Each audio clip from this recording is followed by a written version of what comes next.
Hello, so it's day 4. I'm excited and I'll go into that in a bit, but can I just tell you that after you've finished going through your clothing with the KonMari method and a load of laundry comes out, you feel disheartened to have to go through some more socks.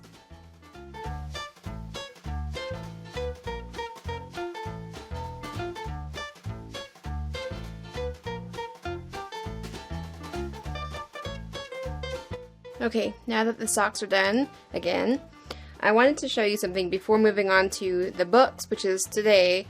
I wanted to show you the laundry basket of hangers that I can now give away.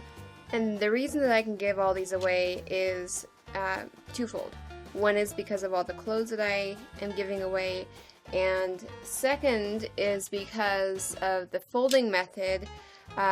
One of the things that KonMari says in her book is that not everything has to be hung up, and that there's a lot of things that people do hang up that can really just be folded and put away nicely. So I looked at what remained in my closet after purging the stuff that doesn't spark joy in me, and of the remaining stuff, I did hang up a lot of stuff that could be folded and really didn't need to hang up. So I did fold it. My drawers are beautiful with everything folded nicely, and it really pleases me to look at those. And what's left hanging is only the things that I think really do need to be hung. So day 4 for me in the KonMari tidying method is all about books. I think it's going to be really hard for me. And I've already been feeling kind of sad about it, trying to counter that with some excitement with wearing my joy clothes. KonMari does say that you're supposed to treat this process as kind of a special thing. So when you're doing the KonMari method, act like it's a special day and put on some nice clothes. I'm actually not one for jewelry too often, but I put some earrings in.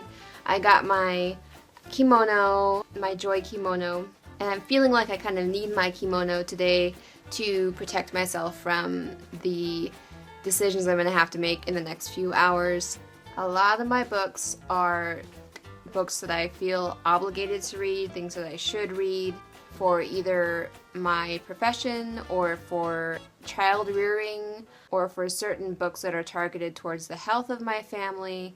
And then I have a lot of books that are dream books, meaning they're not about dreams, they're about what I dream for in my life, which is learning different languages that I know I'm not going to get to anytime in the near future. Also knitting books that are for techniques that I would want to learn in the future, but at this point it's not on my project list and my projects are really big, so I probably won't get to those books in the near future. For the next year, my 2 big priorities are, for 1, exposing my yarn to the world, and for 2, I need to finish my next step in nursing school, which is to get my registered nursing license as opposed to the licensed nursing license that I now have. Maybe. Alright, so now it's time to sort. So those are my 2 big things, and all of my hobbies need to take a back seat. So I've already been feeling a little bit sad about today. I remind myself that if it sparks joy, I get to keep it. So there's no rule saying that if you are not going to get to it in 3 years, that you have to give it away. And there are parts of KonMari's book that say if you're going to read it sometime, then give it away. So I'm going to take a slightly different twist on this, and that is that when I come to a book that sparks joy and it is not anything that I can get to anytime soon, meaning in the next 3+ years, I'm going to keep it, but I'm going to put it away. I'm either going to put it in our little storage area or in the attic, but I'm not going to give them away. And that way I know that I am not closing the door on those dreams that I would like to pursue in the future. I am just prioritizing my dreams. And I think that honestly that process will help me emotionally, because every time that I look at my plot books for writing, or my French books, or my Portuguese books, etc., I feel some resentment that I can't have more hours in a day or live parallel lives, and one part of me is doing all my artistic stuff and then the other part of me is doing all the stuff that needs to be done. So putting those things away in a box with love and setting them aside for a different year is a way of me visualizing that I'm not turning those dreams down. I'm just going to get to them later. Okay, so I did not make a very big dent in my book collection. I did get rid of 2 boxes, and I've organized my books into piles. And the books that you see back there are my husband's books, so I'm not touching those.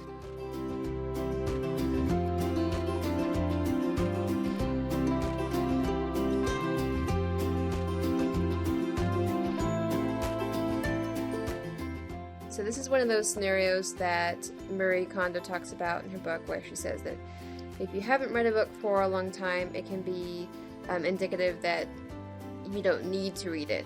So I got this book a few years ago, probably 5 years ago or so, and I think I read the first 20 pages of it and then put it down, haven't read it since. And I'm giving this away because, for one thing, it doesn't spark joy. For another, I realize that I don't feel that I need this. So this is going in the giveaway box too. My piles. So this pile they're my knitting and crochet reference books, so I want to keep those handy.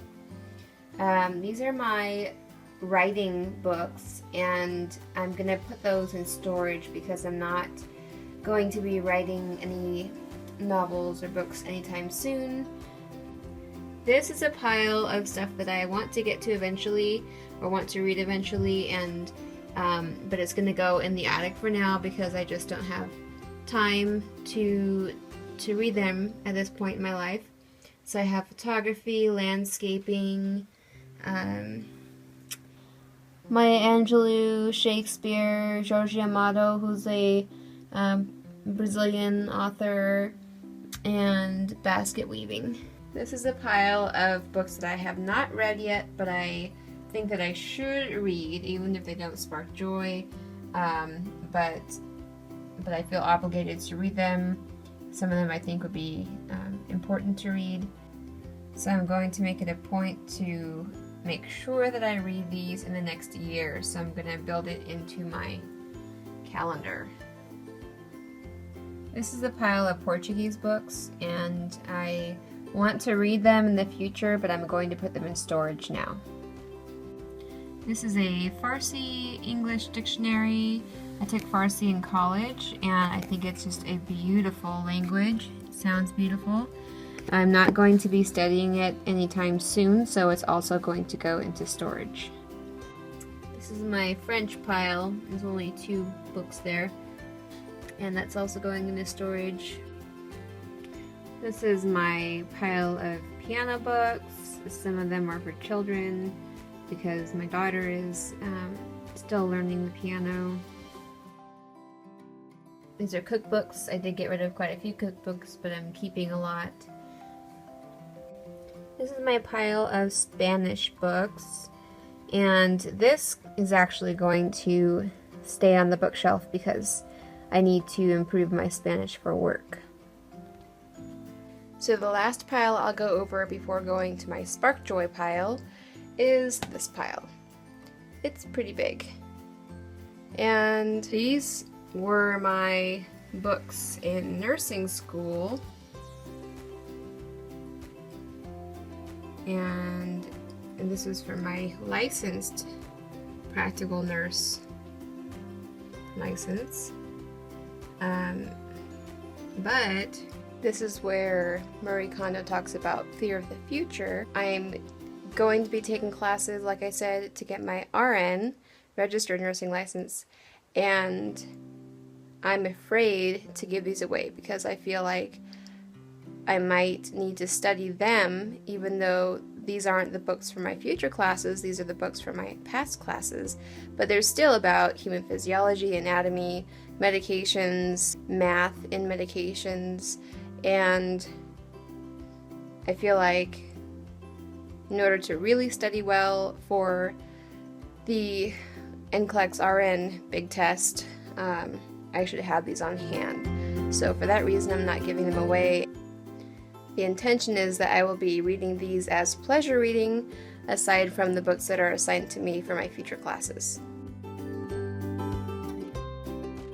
Moving on to my Spark Joy pile. Quick as a cricket. This is the Sparks Joy. This may even be the actual book from my childhood. Yeah. This says, Elita, after camping at Renton KOA 1987, where Mona introduced it to us. So this is from 1987. So this is the real deal.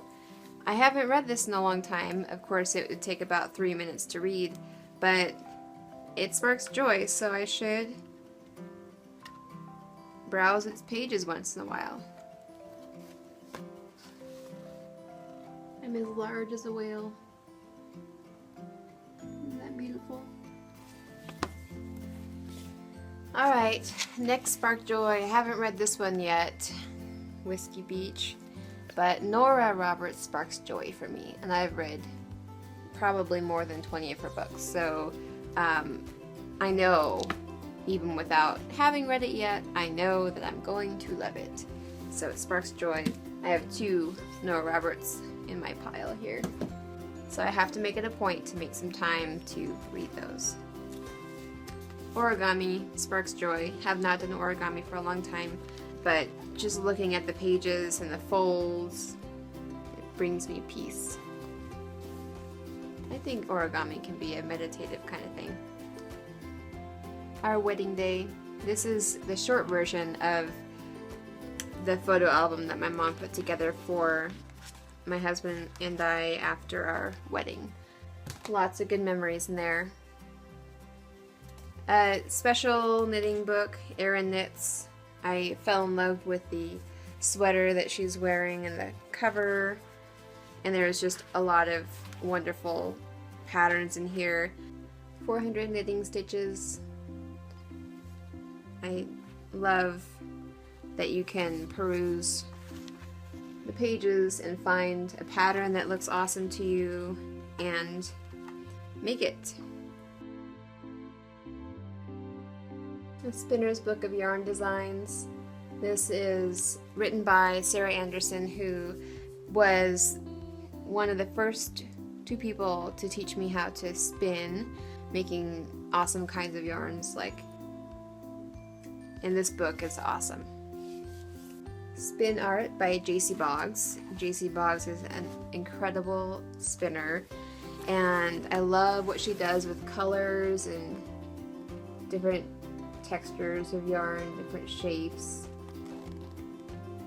Just looking through this book is like candy for the eyes.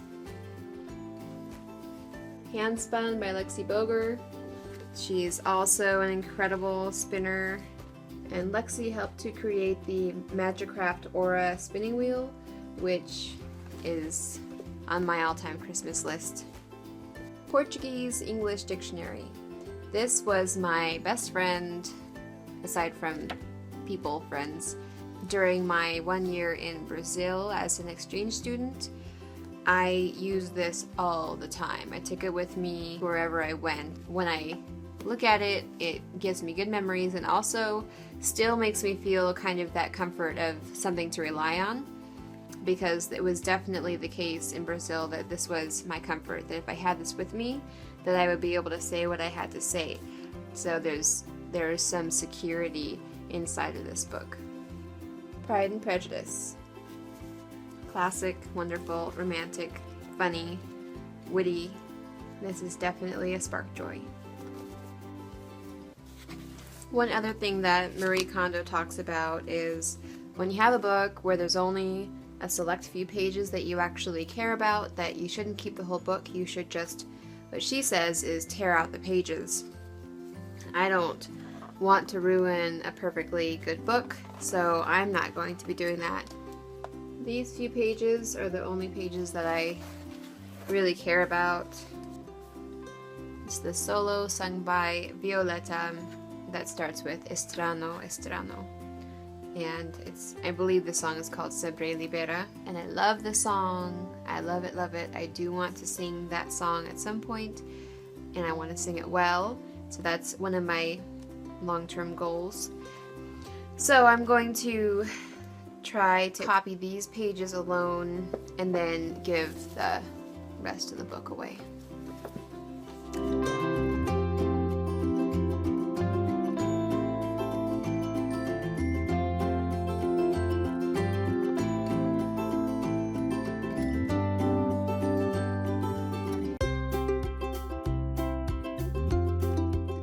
Likewise, I have this Native American themed book that I had when I was a teenager.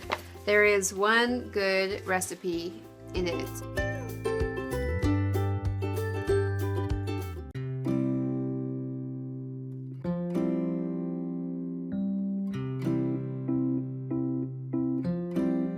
So I got my books on the shelves. Ignore the top here. I haven't gone through that stuff yet, but these top two shelves are either my favorite things or stuff for school. So on the top left here, all the way up until here, are the things that I feel like I should read soon, and I have them rising to the right, which is what Marie likes, Marie Kondo. She says that the energy of things going from low to high as you go right brings a feeling of joy or lightness of spirit. So I went ahead and did that. Then starting from here to the right are my favorites. So Pride and Prejudice, Wedding Album, some knitting things, Nora Roberts, and Origami. My inclination would be to move the spinning and knitting books into my art room because that's where I do my spinning and knitting. But Marie Kondo says that it's good to keep all of your stuff, so all of your categories in one place. So all of my books are to be on this bookshelf, and my husband's books can be on the other bookshelf. And luckily, it happens to be that the room I'm in right now is right next to my art room, so I just have to walk to the next room over. So here's my work-related shelf. I have my Spanish books over here, because I work with a lot of Hispanic people. From this book, The Human Body, all the way to the right, that's all nursing related.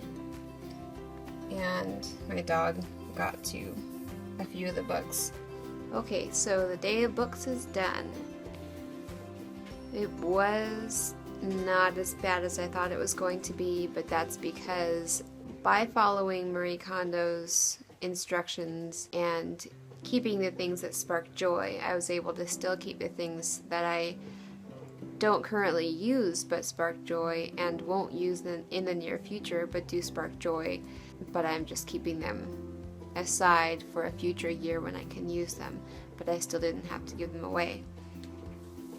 One observation that I have, though, is what if the things that do spark joy are not the things that are going to necessarily help you grow as a person? Sometimes there are things that you should do, such as books that you should read, which will improve your mind, improve your abilities, give you new skills that you wouldn't have had before. And specifically talking about my nursing books, I think a lot of people aren't drawn to go and read textbooks, whereas they're more drawn to read Oprah magazines or books about their favorite hobby. But if a person is to give away everything that doesn't spark joy, even the things that will help them improve as a person, such as if I were to give away my textbooks, and that person never pushed themselves to do something that wasn't joyful, or that they never pushed themselves to read the book that doesn't shout fun to them, how much is that person really going to learn? And how much opportunity does that person have to change or to grow? Because oftentimes growth is an arduous process. It is not fun sometimes. But in the end, you might have more joy than you did before that process. So it's similar to if you go into a store and you only grab the things that spark joy in you. You might only grab peanut M&Ms and jalapeno chips in my case. But the asparagus might be better for you. So sometimes you need a little asparagus. So I think that's worth considering when you're purging your stuff. If I had really stuck to what Marie Kondo says today and really did give away everything that didn't spark joy for me, then I would only be left with the fun books. And I might not have the resources I need to be a really quality registered nurse in the future.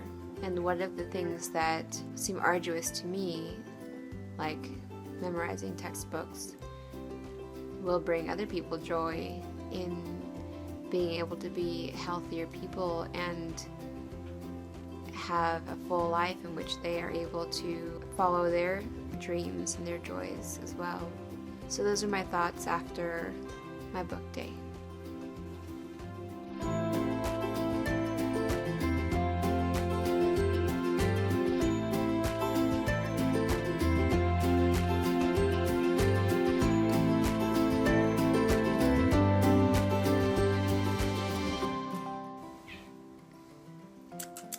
Pepper!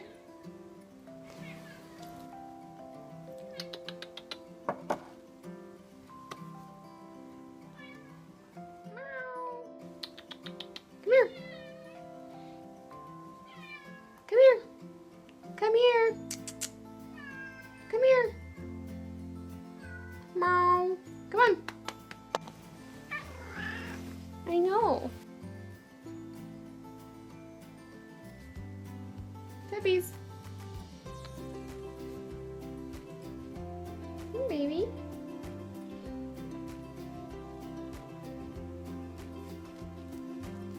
Oh, putty tat. What are you complaining about, baby? Meow.